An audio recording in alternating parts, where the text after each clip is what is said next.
Welcome to another episode of Hood Ties. In this episode, we'll be discussing the intricate web of loyalty, betrayal, and the harsh realities of street life as it unfolds in the world of drill music. Today we dive deep into the story of OTF Jam, who has recently found himself at the center of a controversial narrative. As we navigate through the streets of Chicago and step into the lives of those who make their mark in the rap game, we can't ignore the harsh truths that come with it. OTF Jam, a name that has echoed through the alleys and the airwaves, has recently been rumored to have met a tragic end after allegedly snitching on Lil Durk. The streets are buzzing and the headlines are making waves. But is there any truth to these claims? Reports have surfaced, igniting conversations across social media platforms. Some say that OTF Jam was killed in retaliation for his supposed betrayal. But hold up, before we jump to conclusions, we need to examine the facts. A prominent figure in the community, YouTuber Trenches News, has come forward claiming he spoke to OTF Jam's people. According to him, this news of Jam's demise is nothing but fake, an unfounded rumor that has spiraled out of control. This perspective sheds light on a crucial aspect of street life, the code of silence and the bonds of loyalty. When it comes to the streets, one misstep can lead to dire consequences.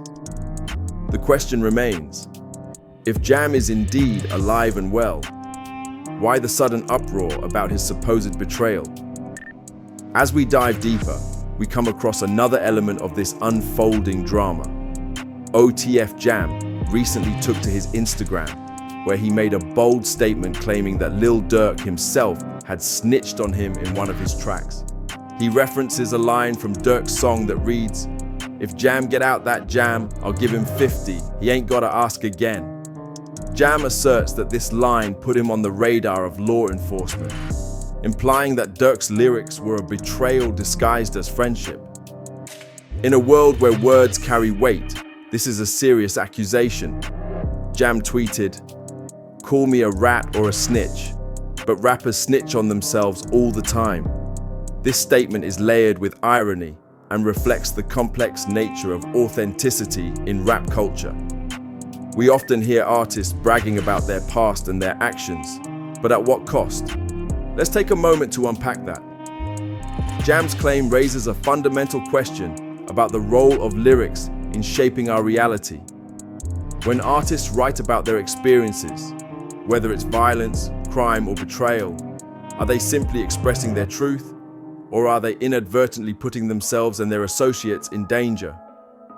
In the drill rap scene, there's an unspoken understanding that one must be genuine. King Von famously stated, "Ain't no cap in my rap," highlighting the expectation that rappers must keep it real. But what happens when keeping it real means revealing too much? It's an intricate dance of survival, one where words can be both a weapon and a shield.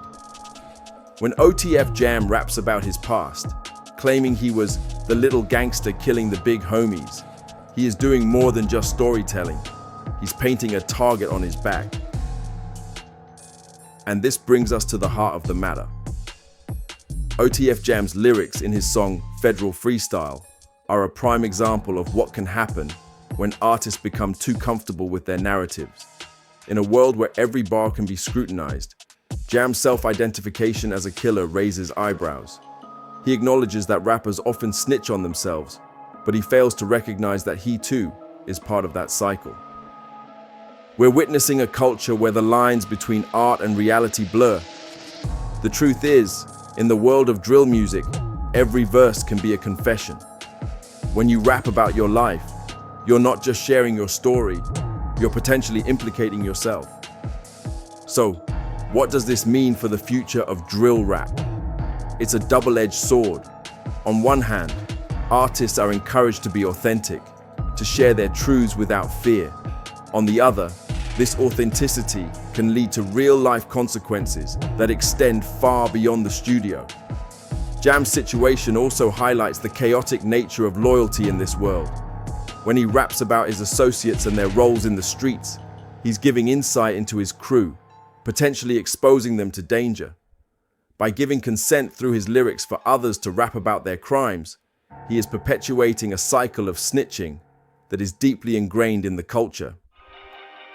In his song, War with the City, OTF Jam lays out the roles of his crew, detailing their actions in a way that could easily be interpreted as both a call to arms and a confession. When he refers to fellow members and their capabilities, he's not just boasting. He's providing a narrative that can be dissected and used against them. Now let's reflect on the implications of this. The cycle of violence and betrayal is a harsh reality for many young men in our communities. The streets demand loyalty, yet they often reward betrayal. In a world where everyone is trying to prove their credibility, the pressure to conform to a certain image can lead to reckless decisions with irreversible consequences. As we look at the narrative surrounding OTF Jam, we must ask ourselves, what does it mean to be real? What does it mean to be authentic in a space where every word could potentially put your life on the line? The world of drill music is a reflection of the struggles and triumphs of our communities. It's a canvas where artists express their pain, their victories, and their realities. But it's also a space where the price of authenticity can be steep. The story of OTF Jam is not just about one man's alleged betrayal. It's a lens through which we can examine the complexities of loyalty, identity, and survival in a world that often feels stacked against us. So, as we wrap up today's episode, we invite you to share your thoughts. What do you think about the culture of snitching in drill music? How can we navigate the fine line between authenticity and self-incrimination? Let's keep the conversation going in the comments below. Thank you for tuning in to Hood Ties. Until next time, stay safe and stay aware. Peace.